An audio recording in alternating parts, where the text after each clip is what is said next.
राष्ट्र सर्वप्रथम की बात कार्यक्रम में आप सभी राष्ट्रवासियों का हार्दिक स्वागत है।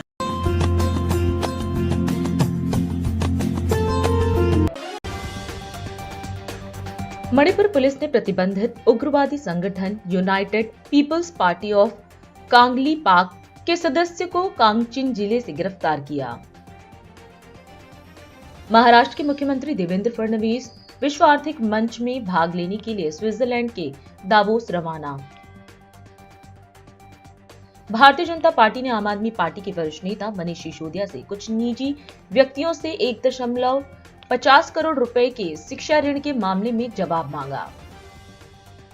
उत्तर प्रदेश के मादक पदार्थ रोधी कार्यबल और पुलिस की एक विशेष टीम ने सदर कोतवाली क्षेत्र में 2 लोगों को गिरफ्तार कर उनके कब्जे से 1 किलोग्राम मादक पदार्थ बरामद किया।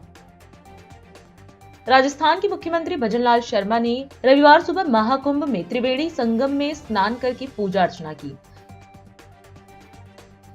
कर्नाटक में भारतीय जनता पार्टी के कांग्रेस निर्णायक लड़ाई के लिए तैयार होने के प्रयासों पार्टी में असंतोष के स्वर उभरे। कमरौली थाना क्षेत्र में सुबह घने कोहरे के कारण 5 वाहन आपस में टकरा गए, जिसमें एक व्यक्ति की मौत हो गई और 2 अन्य घायल हो गए।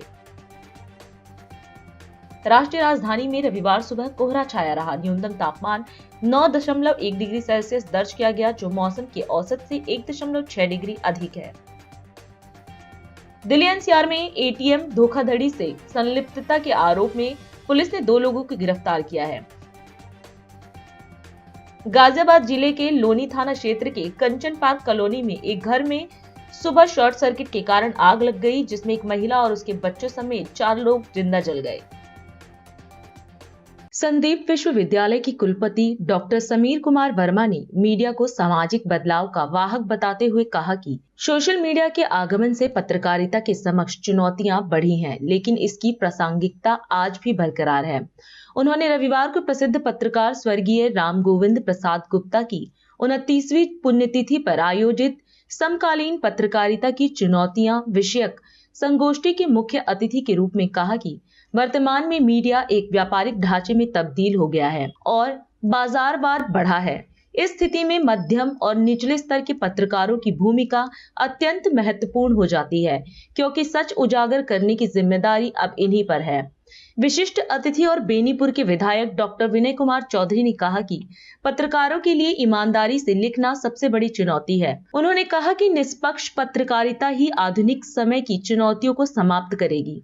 पत्रकारिता कल भी प्रासंगिक थी और आने वाले समय में भी बनी रहेगी, लेकिन इसके लिए पत्रकारों को अपने दायित्वों का ईमानदारी से पालन करना होगा। उन्होंने यह भी कहा कि मीडिया की विश्वसनीयता उसकी सबसे बड़ी पूंजी है और जब तक यह बची रहेगी, पत्रकारिता जीवंत बनी रहेगी। साहित्यकार और आलोचक प्रोफेसर डॉक्टर सतीश सिंह ने कहा कि धार्मिक असहिष्णुता के वर्तमान माहौल को समाप्त करना मीडिया के लिए सबसे बड़ी चुनौती है। उन्होंने कहा कि मीडिया सामाजिक सौहार्द की स्थापना के माध्यम से इस चुनौती को समाप्त कर सकती है, जिससे पत्रकारिता को एक नया आयाम मिलेगा। उन्होंने पत्रकारिता के दायित्व को स्वस्थ समाज की रचना में निहित बताते हुए कहा कि इस जिम्मेदारी के निर्वहन से पत्रकारिता की चुनौतियां कम हो सकती हैं। वरिष्ठ पत्रकार गंगेश मिश्र ने कहा कि पत्रकारिता के सामने सबसे बड़ी चुनौती पाठक और श्रोता को जोड़े रखना है। उन्होंने कहा कि समाचार का ऐसा प्रसार होना चाहिए जो समाज में सकारात्मक बदलाव लाए। इसके लिए सरल और प्रभावी भाषा में खबरों का संप्रेषण आवश्यक है। वरिष्ठ पत्रकार विष्णु कुमार झा ने कहा कि आधुनिक युग में पाठक और दर्शकों को बांधे रखना एक बड़ी चुनौती बन गया है। उन्होंने आर्टिफिशियल इंटेलिजेंस के बढ़ते प्रभाव का जिक्र करते हुए कहा कि इसका सकारात्मक और प्रभावी उपयोग करना आधुनिक पत्रकारिता के लिए बेहद आवश्यक हो गया है। कार्यक्रम के स्वागताध्यक्ष और विषय प्रवेशक वरिष्ठ साहित्यकार रामचंद्र सिंह चंद्रेश ने कहा कि जीवन के हर क्षेत्र में चुनौतियां मौजूद हैं। उन्होंने धैर्य और साहस के महत्व को रेखांकित करते हुए कहा कि चुनौतियों को स्वीकार करना ही सफलता का मार्ग है। कार्यक्रम की अध्यक्षता वरिष्ठ पत्रकार डॉक्टर कृष्ण कुमार झा ने की। आयोजक प्रदीप कुमार गुप्ता ने अतिथियों का स्वागत किया और पत्रकार प्रमोद कुमार गुप्ता ने धन्यवाद ज्ञापन किया। देखिए, चुनौतियां जो है पत्रकारिता की सबसे बड़ी चुनौती, मैं एकेडमिक किस्म की बात नहीं कर रहा हूँ, मैं शुद्ध पत्रकारिता की बात कर रहा हूँ। सबसे बड़ी चुनौती पत्रकारिता के सामने आज ये है कि जो पाठक है या दर्शक है या श्रोता है, उसके पास बिल्कुल समय नहीं, और जिसके पास बिल्कुल समय नहीं है उसका सबसे अधिक समय उसे अपने लिए लेना है। ये सबसे बड़ी चुनौती है। कैसे लेंगे हम यहाँ आते हैं और अपनी भाषण में भाषण की जो शैली होती है उसमें शब्द शैली से लेकर तमाम चीजों का उपयोग करते हैं इंटरेस्टिंग बनाने के लिए, लोगों का ध्यान आकर्षित करने। क्या पत्रकारिता में ऐसा हो पा रहा है? मेरे ख्याल से मैं चारों रोजाना पढ़ता हूँ, मुझे इसकी घनघोर कमी लगती है। कहते पत्रकारिता में 3 चीजों का ख्याल सबसे पहले रखना चाहिए, चाहे प्रिंट हो या इलेक्ट्रॉनिक हो या यूट्यूब हो या AI पर, रिलेवेंट है कि नहीं है, प्रासंगिकता है कि नहीं है। दूसरे उसमें होता है कि उसमें वो यूजफुल है कि नहीं है, उसमें जानकारी है कि नहीं है, नॉलेज है कि नहीं है, और सबसे महत्वपूर्ण इंटरेस्टिंग है कि नहीं है। न मेरे पास कोई पुस्तक थी, न मेरे पास कोई लेख था ताकि मैं अपने को इक्विप कर पाऊं। मैंने एक अखबार वाले के पुस्तक आकर्ष पुस्तक की दुकान है, अनिल को फोन किया। अनिल कहा कि भैया ऐसा तो कुछ नहीं है, गूगल पर देख लीजिए। तो हम लोगों के उम्र में गूगल पर बात बहुत ज्यादा बनती नहीं है, एक आध बार देखा जरूर, तब लोगों का जाएगा।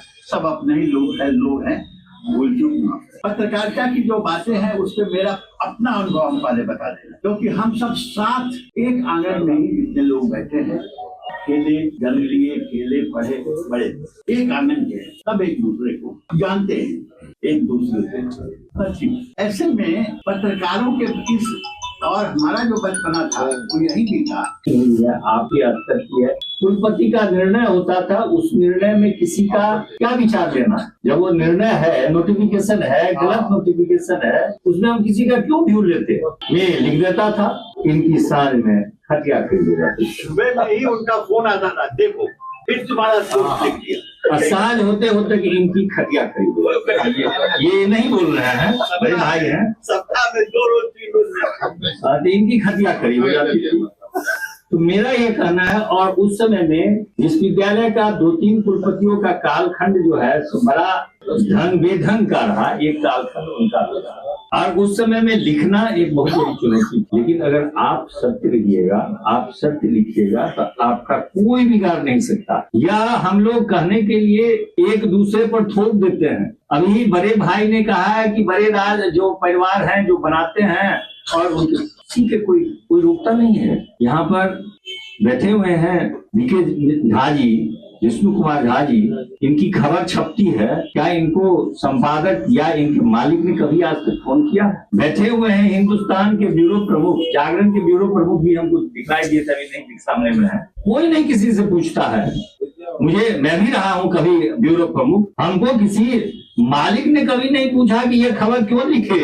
अरे आप नहीं लिखते हैं और आप थोप देते हैं कि मालिक के डर से मैं नहीं लिखता हूँ, या वातावरण बन जाता है कि मालिक अपना जो व्यवसायिक प्रतिष्ठान उनके हैं उसकी रक्षा करने के लिए वो करते हैं, वो स्वतः हो रहा है, उनका बैनर हो गया उसी से हो रहा है। उसके लिए आप कौन निचले स्तर पर समाचार लिखते हैं, वह नहीं लिखते हैं, क्या लिखते हैं, कोई देखने वाला नहीं। भाजपा के राष्ट्रीय अध्यक्ष जेपी नड्डा ने अहमदाबाद गुजरात में संविधान गौरव अभियान को संबोधित किया।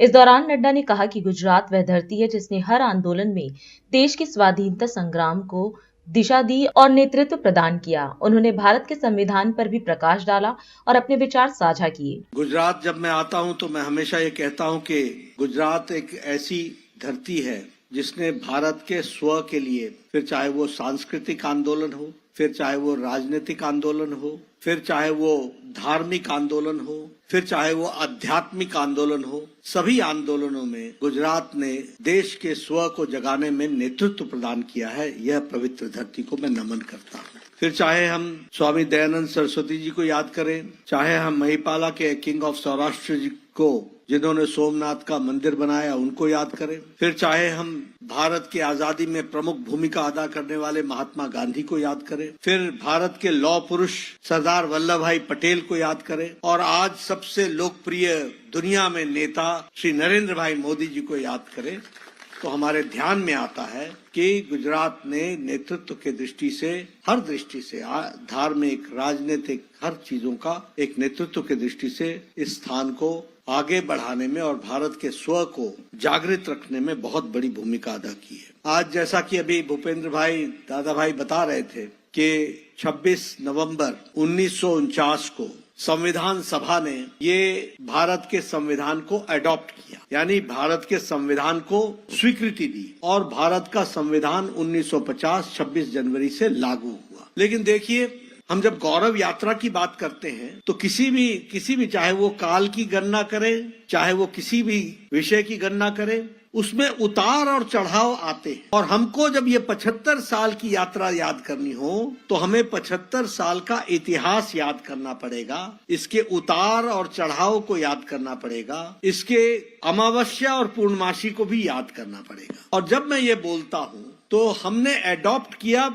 1949 26 नवंबर और 26 जनवरी 2050 को इसको हमने लागू कर दिया, इम्प्लीमेंट कर दिया। हम गणतंत्र देश बन गए और उसके बाद हम आगे बढ़े। आंध्र प्रदेश के विजयवाड़ा में राष्ट्रीय आपदा मोचन बल के 20वें स्थापना दिवस कार्यक्रम में केंद्रीय गृह मंत्री अमित शाह ने मुख्य अतिथि के रूप में शिरकत की। इस मौके पर उन्होंने करीब 220 करोड़ रुपए की परियोजनाओं का लोकार्पण और शिलान्यास किया। कार्यक्रम को संबोधित करते हुए उन्होंने कहा कि प्रधानमंत्री नरेंद्र मोदी के नेतृत्व में भारत अब आपदा प्रबंधन में राहत केंद्रित नहीं बल्कि जीरो कैजुअलिटी अप्रोच अपना रहा है, जिससे आपदाओं के दौरान जानमाल के नुकसान को पूरी तरह से रोकने का लक्ष्य रखा गया है। मित्रों, आज यहाँ पर 3 कार्यक्रम एक साथ है। आज के ही दिन एनडीआरएफ की स्थापना हुई थी। आज एनडीआरएफ का 20वां स्थापना दिन है। दूसरा, national institute of disaster management NIDM का दक्षिण भारत के सभी राज्य और केंद्र शासित प्रदेशों के परिसर का आज यहाँ पर उद्घाटन किया गया और इसके साथ ही NDRF की 10वीं वाहिनी का भी, उसके संपूर्ण कामकाज के अनुरूप बिल्डिंगों का भी उद्घाटन करने का काम हुआ है। सबसे पहले मैं चुनाव के बाद पहली बार सार्वजनिक कार्यक्रम में आया हूं, तब आंध्र प्रदेश की जनता को श्री नरेंद्र मोदी और N चंद्रबाबू नायडू के नेतृत्व में विधानसभा और लोकसभा दोनों में प्रचंड बहुमत से जिताने के लिए आप सभी का धन्यवाद करता हूं।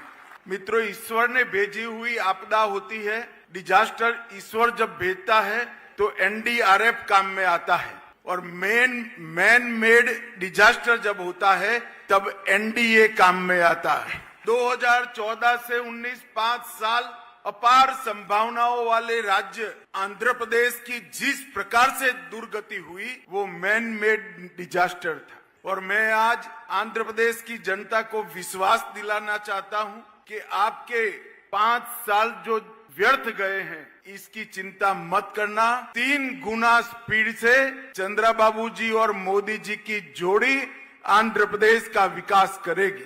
एक और, चंद्रबाबू जी एडमिनिस्ट्रेटिवली, फाइनेंशियली और डेवलपमेंट के रोड मैप की दृष्टि से आंध्र को दिन दूनी रात चौगुनी स्पीड से सेट करते जा रहे हैं। और दूसरी ओर 6 माह में नरेंद्र मोदी जी ने 3 लाख करोड़ से ज्यादा का इन्वेस्टमेंट और मदद आंध्र प्रदेश के लिए भेजी है।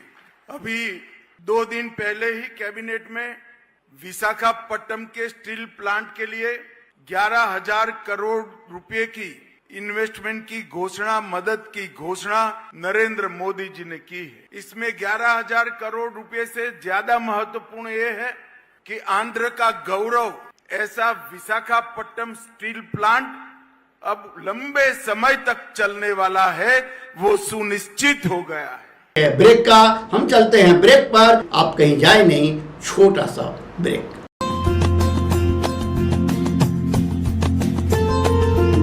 Kamal Buildtech Private Limited, fulfilling promises. With our professional team and experience of delivering projects, in past we guarantee you peace of mind and top quality work in an affordable price. Shreya Furnishing wishes you a very happy new year. Our company is the biggest wholesale showroom in India with the finest fabric catering to all segments of the market. Visit our shop 1/88 WHS timber market, Kirtinagar, new Delhi. और अधिक खबरों के लिए आप हमारे YouTube channel दैनिक India दर्पण को अभी सब्सक्राइब करें और नोटिफिकेशन के लिए बेल आइकन को प्रेस करना ना भूलें। राष्ट्र सर्वप्रथम की बात कार्यक्रम में ब्रेक के बाद एक बार फिर आप सभी राष्ट्रवासियों का स्वागत है। प्रधानमंत्री नरेंद्र मोदी ने आज मन की बात कार्यक्रम के 118वें एपिसोड को संबोधित किया, जो इस साल का पहला एपिसोड है। आमतौर पर यह कार्यक्रम हर महीने के अंतिम रविवार को होता है, लेकिन इस बार गणतंत्र दिवस 26 जनवरी को होने के कारण प्रधानमंत्री ने इसे 19 जनवरी यानी कि आज आयोजित किया। अपने संबोधन में उन्होंने कहा कि यह गणतंत्र दिवस विशेष है क्योंकि यह भारतीय गणतंत्र की 75वीं वर्षगांठ है। प्रधानमंत्री ने संविधान सभा के सदस्यों को नमन करते हुए भारतीय संविधान की 75 वर्षों की यात्रा को ऐतिहासिक बताया। मेरे प्यारे देशवासियों, नमस्कार। आज 2025 की पहली मन की बात हो रही है। आप लोगों ने एक बात जरूर नोटिस की होगी, हर बार मन की बात महीने के आखिरी रविवार को होती है, लेकिन इस बार हम एक सप्ताह पहले चौथे रविवार के बजाय तीसरे रविवार को ही मिल रहे हैं, क्योंकि अगले सप्ताह रविवार के दिन ही गणतंत्र दिवस है। मैं सभी देशवासियों को गणतंत्र दिवस की अग्रिम शुभकामनाएं देता हूं। साथियों, इस बार का गणतंत्र दिवस बहुत विशेष है। ये भारतीय गणतंत्र की 75वीं वर्षगांठ है। इस वर्ष संविधान लागू होने के 75 साल हो रहे हैं। मैं संविधान सभा के उन सभी महान व्यक्तित्वों को नमन करता हूं जिन्होंने हमें हमारा पवित्र संविधान दिया। संविधान सभा के दौरान अनेक विषयों पर लंबी लंबी चर्चाएं हुई। वो चर्चाएं, संविधान सभा के सदस्यों के विचार, उनकी वो वाणी हमारी बहुत बड़ी धरोहर है। आज मन की बात में मेरा प्रयास है कि आपको कुछ महान नेताओं की ओरिजिनल आवाज सुनाऊं। साथियों, जब संविधान सभा ने अपना काम शुरू किया तो बाबा साहब आम्बेडकर ने परस्पर सहयोग को लेकर एक बहुत महत्वपूर्ण बात कही थी। उनका ये संबोधन इंग्लिश में है, मैं उसका एक अंश आपको सुनाता हूँ। So far as the ultimate goal is concerned, I think none of us need have any apprehension. None of us need have any doubt. But my fear, which I must express clearly, is this. Our difficulty, as I said, is not about the ultimate future. Our difficulty is how to make the heterogeneous mess that we have today take a decision in common and march in a cooperative way on that road which is bound to lead us to unity. Our difficulty is not with regard to the ultimate. Our difficulty is with regard to the beginning. साथियों, बाबा साहब इस बात पर जोर दे रहे थे कि संविधान सभा एक साथ एक मत हो और मिलकर सर्वहित के लिए काम करे। मैं आपको संविधान सभा की एक और ऑडियो क्लिप सुनाता हूँ। ये ऑडियो डॉक्टर राजेंद्र प्रसाद जी का है, जो हमारी संविधान सभा के प्रमुख थे। आइए डॉक्टर राजेंद्र प्रसाद जी को सुनते हैं। हमारा इतिहास बताता है और हमारी संस्कृति सिखाती है कि हम शांति प्रिय हैं और रहें। हमारा साम्राज्य, हमारी फतेह दूसरे तरह की रही है। हमने दूसरों को जंजीरों से, चाहे वो लोहे की हो या सोने की, कभी नहीं बांधने की कोशिश की। हमने दूसरों को अपने साथ लोहे के जंजीर से भी ज्यादा मजबूत मगर सुंदर और सुखद रेशम के धागे से बांध रखा है, और वो बंधन धर्म का है, संस्कृति का है, ज्ञान का है। हम अब भी उसी रास्ते पर चलते रहेंगे और हमारी एक ही इच्छा और अभिलाषा है। वो अभिलाषा ये है कि हम संसार में सुख और शांति कायम करने में मदद पहुंचा सकें और संसार के हाथों में सत्य और अहिंसा वो अचूक हथियार दे सकें जिसने हमें आज आजादी तक पहुंचाया है। हमारी जिंदगी और संस्कृति में कुछ ऐसा है जिसने हमें समय के थपेड़ों के बावजूद जिंदा रहने की शक्ति दी है। अगर हम अपने आदर्शों को सामने रखे रहेंगे तो हम संसार की बड़ी सेवा कर पाएंगे। साथियों, डॉक्टर राजेंद्र प्रसाद जी ने मानवीय मूल्यों के प्रति देश की प्रतिबद्धता की बात कही थी। दिल्ली के मुख्यमंत्री अरविंद केजरीवाल ने एक संवाददाता सम्मेलन में सफाई कर्मचारियों के लिए बड़ा ऐलान किया है। उन्होंने केंद्र सरकार से अपील की है कि सफाई कर्मचारियों को घर बनाने के लिए सस्ती दर पर जमीन उपलब्ध कराई जाए। केजरीवाल ने कहा कि अगर केंद्र सरकार जमीन मुहैया कराती है तो दिल्ली सरकार इस पर मकान बनाकर सफाई कर्मचारियों को देगी। सफाई कर्मचारी इन मकानों और जमीन की कीमत मासिक किश्तों के जरिए चुका सकेंगे। आप संयोजक ने इस संबंध में प्रधानमंत्री नरेंद्र मोदी को एक पत्र भी लिखा है। दिल्ली में रहने के स्थान की, निवास स्थान की, घर की बड़ी समस्या है और खासकर गरीब आदमी के लिए किराए पे घर लेना या अपना मकान लेना लगभग इम्पॉसिबल के करीब है। मैं अभी जब अपनी विधानसभा में घूम रहा हूँ, बहुत सारे सफाई कर्मचारी आते हैं। सफाई कर्मचारी जब रिटायर हो जाता है, जब तक रिटायर होता है तब तक तो उसे सरकारी निवास मिल जाता है, लेकिन जब रिटायर होता है तो वो लगभग सड़क पे आ जाता है। उसकी इतनी पेंशन नहीं होती कि उसमें वो किराए पे अलग घर ले सके, इतने पैसे नहीं होते उसके पास, सेविंग्स नहीं होती कि एक घर खरीद सके। मैंने कई ऐसे सफाई कर्मचारियों को देखा है जो रिटायरमेंट के बाद झुग्गी में अपना जीवन जीने के लिए, और झुग्गी भी आसान नहीं है बनानी, झुग्गी में अपना जीवन निर्वाह करने के लिए मजबूर हुए हैं। तो आज मैंने प्रधानमंत्री जी को एक खत लिखा है, उसकी कॉपी आप लोगों को दे रहे हैं कि दिल्ली के अंदर सरकारी कर्मचारियों के लिए योजना बनाई जाए, स्कीम बनाई जाए, जिसके तहत, क्योंकि दिल्ली में लैंड जो है वो केंद्र सरकार के अधीन आती है, तो अगर सब्सिडाइज्ड, हाईली सब्सिडाइज्ड रेट पे केंद्र सरकार लैंड दे दे तो उस पे दिल्ली सरकार मकान बनवा देगी और आसान किश्तों के अंदर सरकारी कर्मचारी वो उसका पैसा भुगतान करके उसके मालिक बन सकते हैं, उन घरों के मालिक बन सकते हैं। तो मैंने आज उनसे निवेदन किया है कि इसकी शुरुआत हम सभी सफाई कर्मचारियों से कर सकते हैं। इस योजना की एनडीएमसी के सफाई कर्मचारी हैं और नगर निगम के सफाई कर्मचारी हैं, और एनडीएमसी के और दिल्ली नगर निगम के जो सफाई कर्मचारी हैं, इन लोगों से इस योजना की शुरुआत की जाए, जिसके तहत केंद्र सरकार जमीन दे, दिल्ली सरकार उस पे घर बनवा दे, और सभी सफाई कर्मचारी आखिरी के अपने कुछ सालों में अपनी तनख्वाह में से उसकी किश्तें कटवा के, और जब तक रिटायर हों तो रिटायरमेंट में उनके लिए एक सम्मानजनक जीवन जीने के लिए घर उन लोगों को मिल जाए। मैं उम्मीद करता हूं कि केंद्र सरकार इसके लिए राजी होगी, प्रधानमंत्री जी इसके लिए राजी होंगे, क्योंकि गरीबों के बारे में है। तो पहले सफाई कर्मचारियों से इसकी शुरुआत करते हैं। एक बार ये शुरू हो गई स्कीम तो फिर अन्य कर्मचारी, सरकारी कर्मचारियों के लिए भी इसको लागू किया जा सकता है। तो ये बेहद कल्याणकारी, जैसे प्रधानमंत्री जी ने कहा कि दिल्ली की कल्याणकारी योजनाएं लागू रहनी चाहिए, तो नई नई कल्याणकारी योजनाएं भी लागू होनी चाहिए।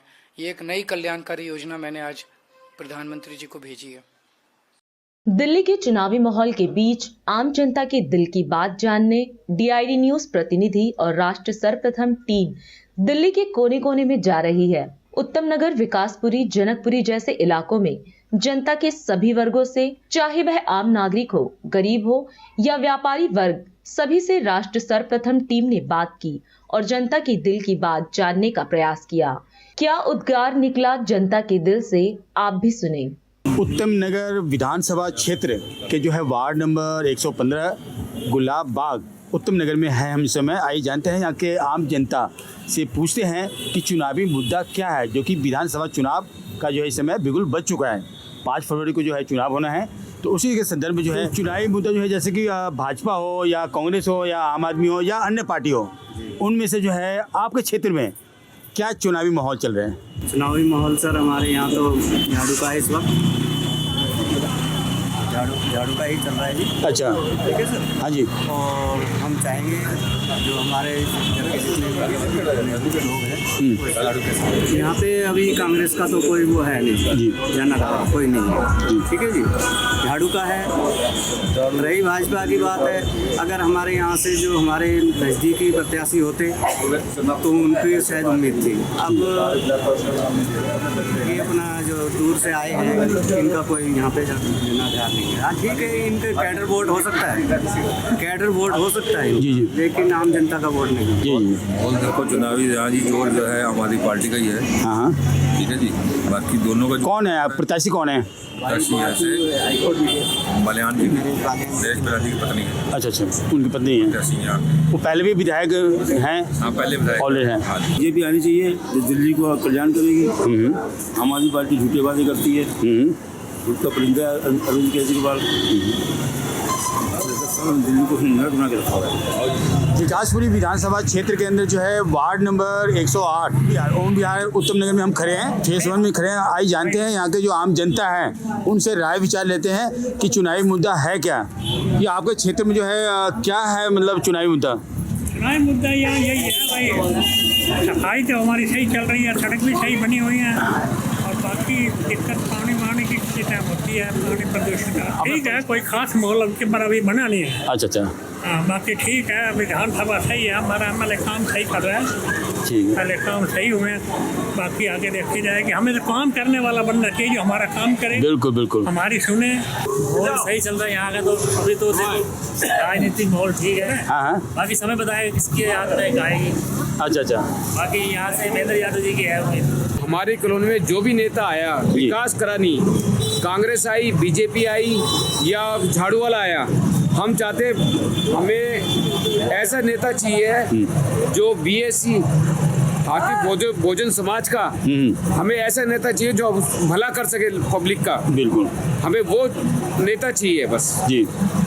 हमें ऐसे नेता नहीं चाहिए जो लूट के अपने घर भरे, जिन्होंने केजरीवाल ने बनवाए, अपने महल बनवाया और बीजेपी ने ये बनवाया। हमें नहीं चाहते, हम बीजेपी कांग्रेस क्या कर रही है हमें नहीं पता, हमें चाहते हैं हमें विकास चाहिए, हमारे कॉलोनी का विकास, हमारी जनता का विकास, हमारी कॉलोनी का विकास चाहिए, हमें कुछ नहीं चाहिए। हमारा नेता वो जो हमें विकास कर सके, और हमारा वो है जो हमारा विकास करेगा। हमें विकास वो चाहिए जो विकास हमारा जनता को संभाल सके। रोटी सेकने वाले नेता हमें बिल्कुल नहीं चाहिए। जो भी पार्टी काम करेगी अच्छा, हम तो उसी को वोट देंगे जी। बाकी हमारा रुझान तो बीजेपी की तरफ ज़्यादा है कि जो वो कहते हैं वो करते हैं। केजरीवाल जी ने बिजली पानी तो जरूर दिया थोड़ा सा फ्री, लेकिन सभी के लिए वो नहीं है। हमें तो मीटर की रीडिंग पूरी आती है, कमर्शियल भी, और पानी के बिल भी आ रहे हैं, इसलिए हमें तो उनकी बातों में कोई यकीन नहीं है। केजरीवाल की बातों में पूरा यकीन है। हमारा कोई बिल नहीं आया आज तक, न पानी का न बिजली का, और स्कूल कॉलेज फर्स्ट क्लास है, बच्चे पहुँच करते हैं, और ये सब पॉलिटिक्स है। पहले केजरीवाल तो आपके यहाँ पे किसका रुझान है? केजरीवाल का भी है और उसका भी है, लेकिन पहले कहते थे कि रेवड़ी बांट रहा है केजरीवाल, अब खुद वो रेवड़ी बांटने लग गए। अब वो भी फ्री आ गए बस पे 2,500 पे, 2100 से 2,500 के बारे में यही कहूँगा कि राजनीति तो वैसे बहुत ख़राब चीज़ है। सारी पार्टी अपने अपने, कोई कितना, कोई रेवड़ी कम दे रहा है, कोई ज़्यादा दे रहा है, और कोई जो फ्री वाली रेवड़ियाँ वो नहीं पूरी कर पाया। लेकिन मोदी जी ने जो बोला है, जहाँ भी बोला है पूरा किया उन्होंने। महाकुंभ को ले लो आप, या कोई भी, और ये केजरीवाल जब से आया दिल्ली को सलम बना दिया इसने। आप देख रहे होंगे यहाँ की व्यवस्था, सड़कें नालियाँ टूटी बेहाल। तो और मेरा सारी पार्टियों को छोड़ के मेरा ये अपना पर्सनल वो है कि मतदान पूरा होना चाहिए। 100% नहीं तो 90% मतदान होना चाहिए। लोग उस दिन छुट्टी मना के घूमने जाते हैं। मतदान संडे वाले दिन होना नहीं चाहिए, नहीं किसी दिन भी हो, लेकिन कंपलसरी होना चाहिए। जो नहीं करता उसमें फाइन होना चाहिए किसी भी तरह। 100% मतदान, तो उससे ना जो पार्टी आएगी वो सही पार्टी आएगी। क्योंकि बहुत से लोग तो लाइन लगा के वोट दे के आते हैं, और बहुत से वो कहते हैं यार भीड़ हो रही है, छोड़ो आज घूमने चलते हैं, ये गलत है। उस दिन जो पूरे देश में हवन हो रहा है तो उसमें होती सबकी डलनी चाहिए, जो नहीं डालेगा उसमें फाइन होना चाहिए। बिल्कुल, तो यही बोल। सारंगगढ़ में आयोजित एक महत्वपूर्ण कार्यक्रम में 137 करोड़ रुपए के विकास कार्यों का लोकार्पण और भूमि पूजन किया गया। इस अवसर पर छत्तीसगढ़ के मुख्यमंत्री विष्णुदेव साय भी मौजूद रहे। कार्यक्रम को संबोधित करते हुए सीएम ने जिलेवासियों को बधाई और शुभकामना दी। साथ ही उन्होंने जन कल्याणकारी योजनाओं के तहत लाभार्थियों को चेक और प्रशस्ति पत्र भेंट किए और उनके उज्जवल भविष्य की कामना की। और आज एक महीना में दोबारा अपन के सारंगगढ़ बिलाईगढ़ जिला में आए के मौका लगी से एक पहली में टीमर लगा में आए रहे, वहाँ जो पर्वतदान महायज्ञ हो रही से उमें, और आज एक महीना के अंदर में ही फिर हमारे पुराना इलाका है सारंगगढ़ अपन 20 साल आशीर्वाद दे के सांसद बनाए रहा। तो ऐसे क्षेत्र में आज आप मन से मिलके बड़ा खुशी होते, और आज 137 करोड़ रुपया के विकास काम के लोकार्पण और भूमि पूजन करे हैं। मैं पूरा सारंगगढ़ बिलाईगढ़ जिला वासी मन ला बहुत बहुत बधाई और धन्यवाद देता हूँ। 137 करोड़ रुपया में 47 करोड़ रुपया के 84 कार्य के आज लोकार्पण करे हैं, और 89 करोड़ रुपया के 78 नया काम के आज भूमि पूजन हुए। मैं बहुत बहुत जिलावासी मन ला बधाई देता हूँ। और साथ ही साथ आज हमन मत्स्य पालन विभाग में, उद्यान विभाग में, पंचायत ग्रामीण विकास विभाग में और कई लाभार्थी ला हमन आज चेक और सामान वितरित करे हैं। आज हम इस कार्यक्रम में आपसे विदा लेते हैं। आप अन्य खबरों के लिए बने रहे। राष्ट्र सर्वप्रथम, वंदे मातरम, जाग उठा है भारत।